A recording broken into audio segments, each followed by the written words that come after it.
This is Coach Anima, amateur coach. I do some stuff around here and some miscellaneous other communities. And in light of Junker Queen coming out, I decided to review a little bit about what makes a tank a tank.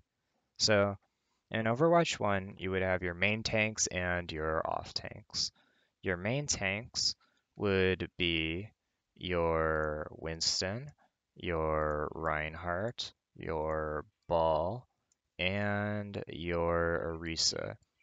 They are all in this category because they're good at surviving a little bit more pressure than the other tanks, and that means that they're good at drawing attention for your team and surviving it. More on this in a moment.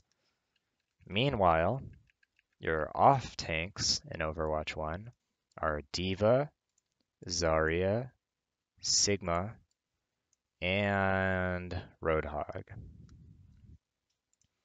The reason that they're categorized as such is because in the case of Sigma and Zarya, they are generally much more, well, in the case of all of them, they're much more limited in their ability to absorb pressure. Zarya and Sigma have much lower health than these four other tanks and much lower net bulk. They don't have armor, etc. Roadhog and D.Va both have much more strict limitations on their cooldowns in terms of being able to actually negate damage and take damage from multiple angles, etc., etc. They also have much lower up. They don't have quite as high of peaks in terms of ability to guarantee their survival.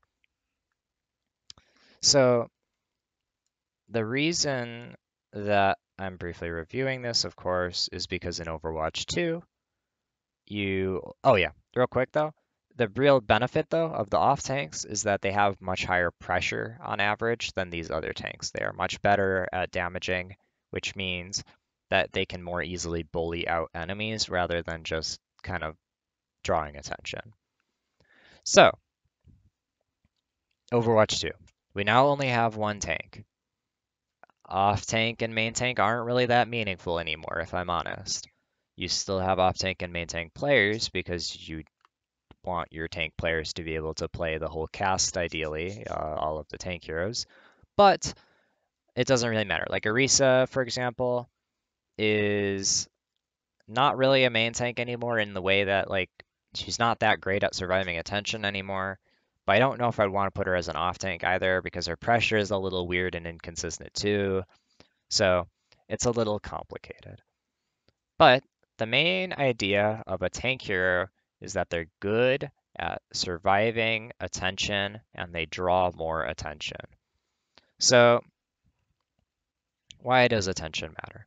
Attention matters because you are a human person, presumably, and you cannot, in fact, look multiple directions at once. So, if we have blue team looking like this, and we are a Zenyatta on red team, who are we going to look at if Winston jumps here? Do we look at the Tracer? Well, then this Winston is free. If we look at the Winston, this Tracer is free. They're on different angles, and therefore we cannot pay attention to both of them at the same time. Even if we are vaguely aware of one, like if he's here, for example, we can kind of look here, but then our attention isn't fully on either of them, which diminishes our ability to handle both. This is why it's important to be on multiple angles. If Tracer and Winston are stacked, I can kind of just look at them and shoot both of them, and both of them are under pressure and potentially being damaged by me. So, the fundamental idea of playing tanks is that you want to split the enemy team's front line from their back line, or at least split sections of the enemy team. So for example, here, let's say Brig is on the front line where she shouldn't be there, but she is, okay? So she's frontlining. This is the enemy team. Reaper, Brig, Ana. Or Reaper is gonna, yeah, he's fine where he is. So we go in on Winston. Where is he? Winston. We go in here. we bubble. Suddenly, Ana cannot heal Reaper or Brig. So what we can do is our Zen, our Tracer, and Winston, we can all focus these isolated people and shoot them and kill them more easily. Meanwhile, the Ana is also split. So we could, if we have a good angle, like here, we can bubble her off and isolate her. Because then Tracer and I being the Winston, we can go and burst down the isolated Ana because the Reaper cannot damage inside the bubble, the Brig cannot easily support as much inside the bubble, etc. Now you might think, okay, that's just Winston with his bubble. But no, because all the tanks actually function like this. Because of a cool little thing called off angles and flanking. So let's say Sigma. I'm over here. I can just outrange them and shoot them from here, but that's not very effective because they can pay attention to both me and my Zen at the same time. But if I go here, it's going to be slightly harder. They cannot look at both of us at the same time. Their pressure is going to be going to distinctly me or distinctly the Zen. So if they're on me, my Zen is more free. If they're on my Zen, he can just go behind a wall for a moment and I'm more free. This is called the off angle. And because I have a big hitbox and I'm hard to force out and can just sit here dealing pressure, I'm pretty naturally going to draw some attention. If I want, I can actually flank slowly around the map and go all the way over here. And what happens from here is I do the same thing. I'm just here shooting the Ana, orb, and sitting here on this angle. And it's going to be very hard for these three to force me out. I can split off their healing if they try to dive me. I can use my shield or grasp if they try and poke me out. Like let's say if they have Hanzo here and he's shooting at me, I can just absorb his damage while shooting at the Ana. And I am basically just here for free. Something else that I can do is if I am here, I can send my shield into here and block off the damage or support from like the Ana and isolate these two somewhat, which can make the duel easier for Tracer or easier for me to just hammer at these guys, etc. All of this focuses on creating a split. So Sigma obviously isn't even the best optimized hero for doing that off angling. He's very good at it because he's hard to force out because of his big shield and good range. But someone like Ball, I can be here, I can be here. Either way, I'm drawing attention away from my Zen, and because I'm such a threat, I can roll into people, which obviously displaces them and prevents them from effectively supporting their teammates or pressuring my enemy. Like, if I'm booping this Hanzo around, it's going to be so much harder for him to put down any pressure on my Zen or on my Tracer. It's just a fact. And if I'm like swinging into her, shooting her from over here, slamming into her, Ana is going to have to answer me because if she doesn't, she's going to die, which is, hey, I take that too, right? Because then I'm just putting pressure from an angle and that still wins the fight because we end up with no more net pressure after she dies. But by being on this angle, I am drawing attention, a lot of it. And as long as I don't die, we're basically all good. And I can always safely roll back to here if I need to get like a mega pack or something, or I could go to the mega pack all the way off over yonder. It doesn't really matter. Zarya. Zarya's an interesting one because she probably wants to be here or here, kind of. Probably like here. A little less differentiated, but like somewhere like here. And then what she can do is even though she herself doesn't have much range or mobility to go on flanks, she can actually bubble in someone like, let's say the Reaper is now on our team. She can bubble in Reaper over here, and suddenly he is like the tank, so to speak, because he is doing what we were doing on Ball and Sigma, because he demands a response. He's hard to force out because of the bubble, and that brief moment of the supports turning to force out the Reaper, who will kill them if they do not force him out, lets our Zarya and Zen and Tracer suddenly go in way more aggro and push on these guys. So even though you're not splitting them physically like you would with a Winston bubble, you are splitting their attention, and that's what matters the most. Now let's go to Doomfist. Same principle. He comes in, dives, slams, poses a huge threat-like ball, absorbs some damage, goes for like punches or whatever. If they don't address him, they will die.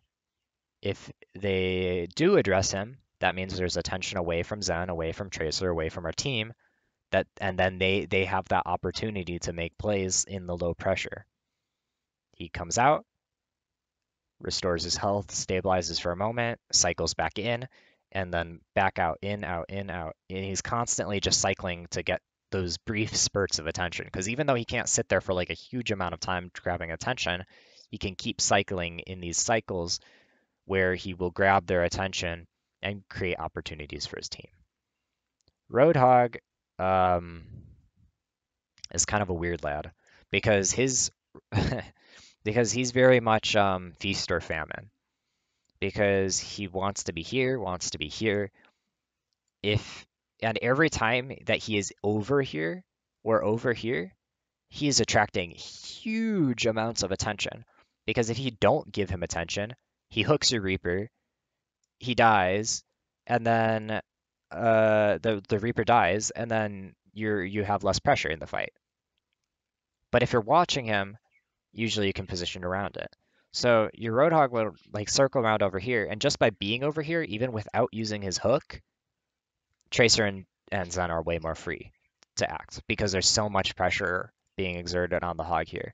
Of course, Hog isn't that well equipped to survive the pressure, so he's going to have to go in, use hook, puts out some pressure, hit the breather, and then be forcing out and then cycling back in. So he's constantly like moving in this little arc of like in, out until it's late fight and they have a big advantage, and then he can kind of just brawl in and beat up everybody. Of course, he's also just good at outright just murdering enemies, which I mean, good on him. But the fundamental reason that he gets attention is because he's so menacing. Who have I not talked about? I talked about D.Va, right? She can, or maybe not, but she matrixes off part of the team. Let's say the Ana and the Zen from like here. She can matrix them. These guys are split apart, and suddenly you can attack them more easily.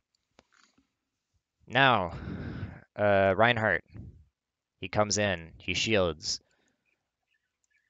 We're getting pounded. But our Zen is not under as much pressure because I'm absorbing some of it. Even better is if I go to here and prevent the Reaper from having like an angle here.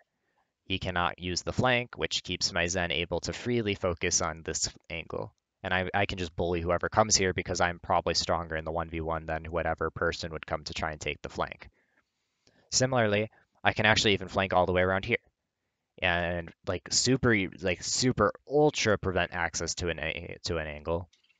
I don't usually recommend this, by the way, but it works. It's just hard to actually like get the kills because you don't have much range or mobility, but you have some. So if you're good or smart or lucky, you can come over here, pose a huge threat, demand a lot of attention. He's like a horizontal Winston. And last but not least, last but not least for the currently released tanks, you have Orisa. Orisa's used to be slap a shield down here, slap a shield down here, whatever, keep the pressure from hitting the Zen, shoot at them. Great. Not very cool though. Now, or she sometimes could throw a shield behind them, so like behind the Zen and the Reaper, or behind the Ana, the Brig and the Reaper, and split off their heals and damage respectively, and then you would have these isolated sections. But now, she doesn't really have that. So she's going to be here just shooting like a SIG, or over here shooting like a SIG, but probably just doing it worse because their cooldowns are really inflexible and just not that good for preventing her from taking damage or dealing burst pressure. And she's not really that well equipped to survive enemy attention either. So she's kind of just a really good duelist. So she's probably just going to be playing here like our like our Reinhardt was, and just completely denying access to a certain angle. But I don't think she's very good right now. And Junker Queen. Junker Queen is also going to be doing that because here she's just going to get hammered. Um, Here she can do this for sure. Um, but I don't know if she has enough range for it. So if she's like going like all the way up to here, up to their noses to go and like bash these dudes with a knife and hammer and stuff, it's going to be a little hard to guarantee that she gets out alive because even with the speed boost and overshields from Battle Cry, she only gets horizontal mobility and it's not that fast, like bursty of movement, so to speak. So it might be hard to get out alive. So she might only come out here once, hit the flank, and you better hope that your team goes like all in and you just win that fight outright because otherwise you're not going to do so hot. Okay, that covers the basics of how each tank operates these days. But now we have one more important concept, and that's the key aspects in my eyes that make a good tank. So you have one, mobility, two, range, long range specifically, three, flexible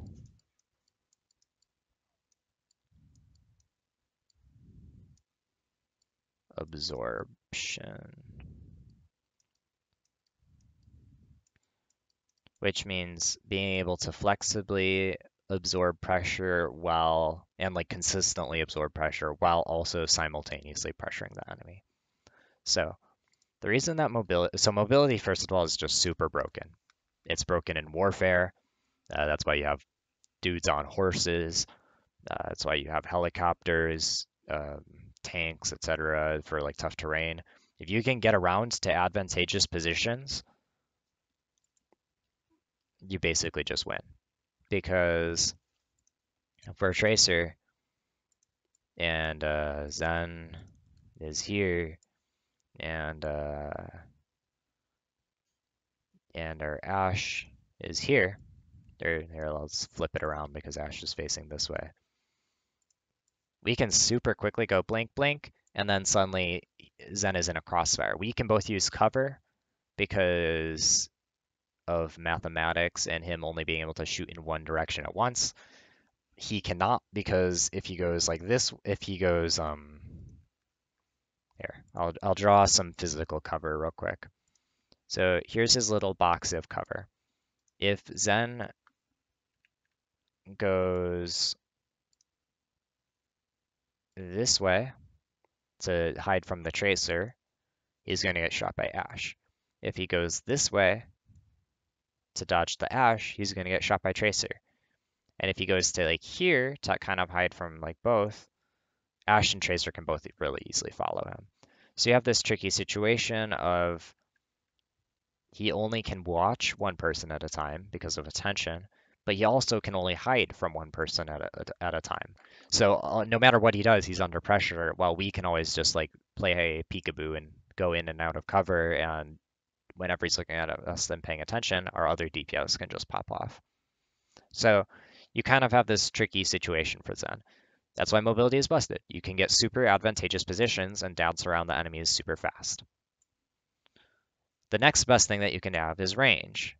Or also, oh, one more thing though with mobility.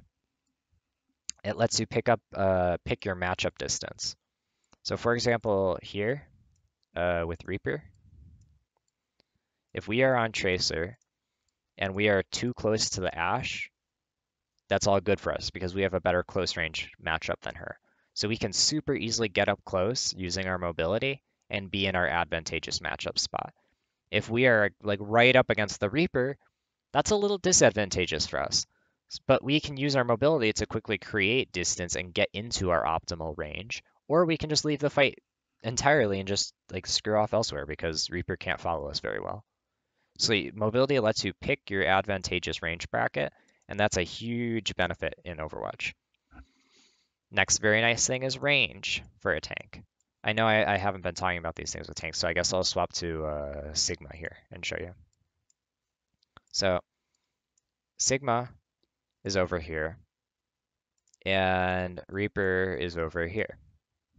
So I can just be on Sigma and shoot this guy from all the way over here, and he can't really counterattack. My pressure has this massive range radius because of my range.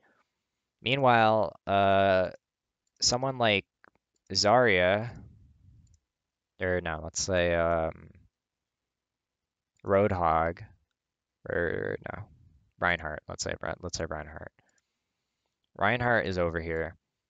He can't really that easily pressure the Reaper at all. He can like toss a couple fire strikes maybe, but if he's using his charge to get in, he's gonna have a hard time getting out, even with the new cancelable charge.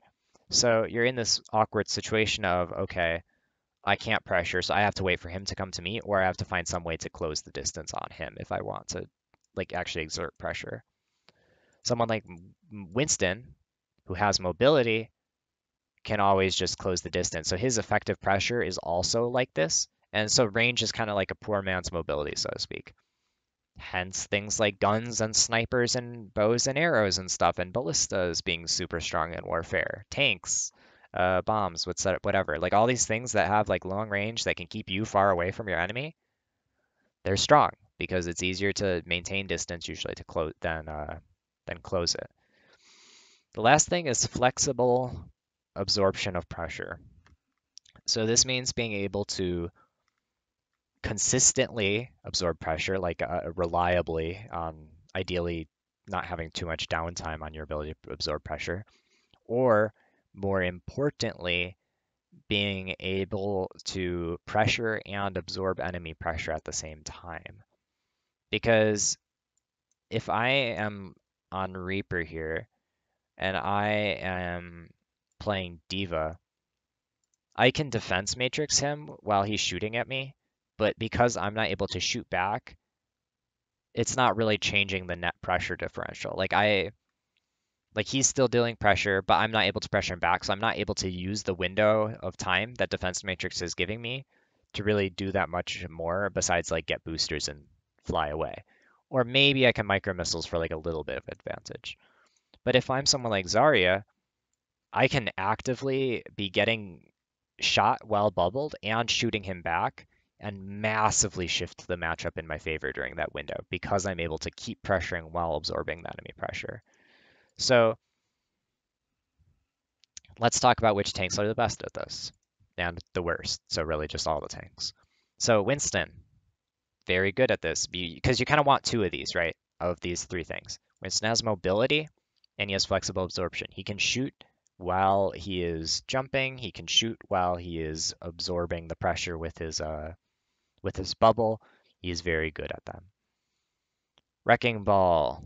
Yeah, he doesn't have as much uptime on his shields, but Ball is able to shoot while having his shields up, and he can roll around and like avoid headshot damage and stuff while rolling through people and doing damage to them. He's also very good at this. You have your space buddies here. Doomfist. He is pretty good at this. While his power block isn't like insane for being able to like shoot while absorbing damage because he has to stop shooting to use his power block. It charges up his pressure for his next shot, so it kind of makes up for that downtime period. So he has a lot of pressure, he has a lot of mobility. Oh yeah, Ball has a lot of mobility, of course, in decent range, so that's why he's also up here. So Doomfist also hits this pretty well. He's kind of up here. I believe he also still gets shields from doing damage, his overshields or whatever. So maybe if he has that, that's even more bonus. He gets shields to absorb pressure while actively doing damage. So very cool. Reinhardt. Reinhardt has some mobility now thanks to his charge. He's like a horizontal Winston kind of. It's still not great. He doesn't have that much range, but it's a little better with the two fire strikes. But he is very good with flexible absorption. Yeah, he can't shield and hammer at the same time, but it's super easy to weave hammer strikes in between his shielding because like you can easily just go hammer shield, etc. without it really having like that much cost for like downtime on your shield, ammo cost, etc. So he's really easy to just weave in those things, and so he can pretty functionally absorb and deal pressure in close range at the same time. Zarya, very similar. Not really any mobility. Well, no mobility. More decent range, but not like an insane amount of range. Very flexible absorption. She can bubble while uh, she can bubble while dealing damage, and that makes her pretty viable because she can pose a big threat during the uptime of her bubbles. Diva. Here's where we start to get to the gray area where things aren't so good. Or well, no, I'll double back to Sigma first, real quick, because he's actually pretty good. Sigma, good range, good flexible absorption because he can shoot while shielding, obviously, which is absolutely enormous. So he's actually up here with Sig. I just kind of forgot about him. But he's like a very viable hero because of his ability to actively poke from a distance and pressure from while absorbing pressure. He's very good at creating that pressure differential. Diva. Diva is not, she's very mobile, doesn't really have range. Her pressure absorption is a little wonky right now because she can't actually deal pressure while while absorbing it, which puts her in an awkward spot where if she wants to dive in aggressively, these two will kind of just do it better, Doomfist too.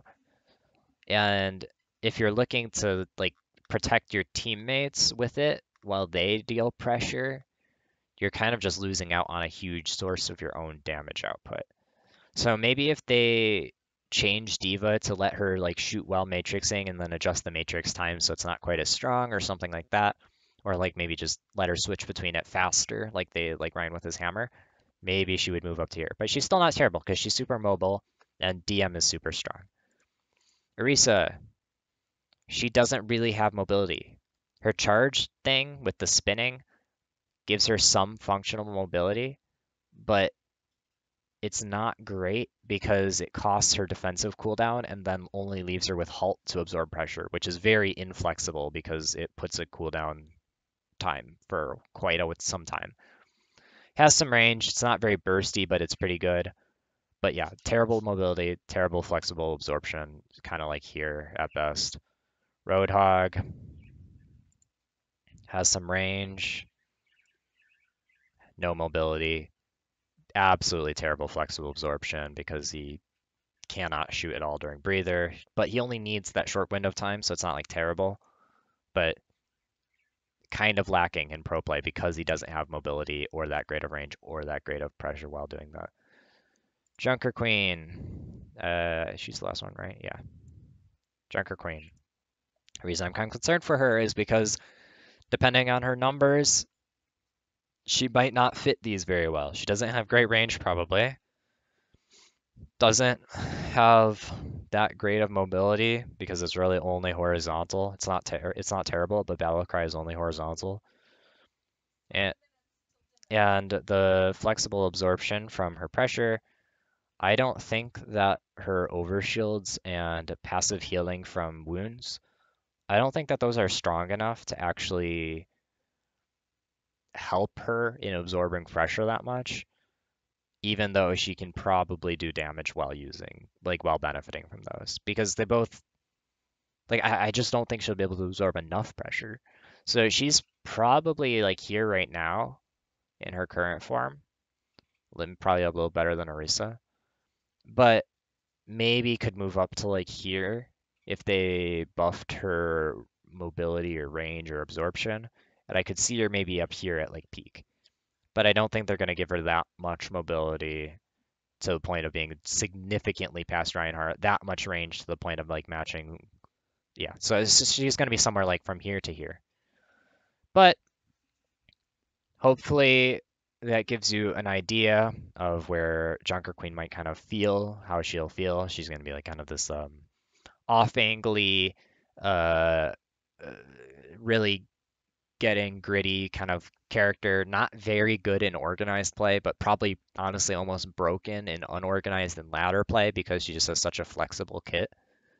Because she can do a lot of things at once, can do a lot of pressure on her own, can support the team a little bit while doing so. And in unorganized play, she doesn't have to worry about like leveraging the mobility and range and angles quite as much to have an advantage. So she will be an interesting hero to see with release though, and I will also link below a brief little write-up I wrote about space because I didn't really talk about it in this video, but it ties in very closely with attention and splits and pressure and stuff and how you can leverage the map areas to your advantage. Hopefully, though, that gives you some idea of how tank heroes behave in Overwatch, and I hope you have a wonderful day. Thank you.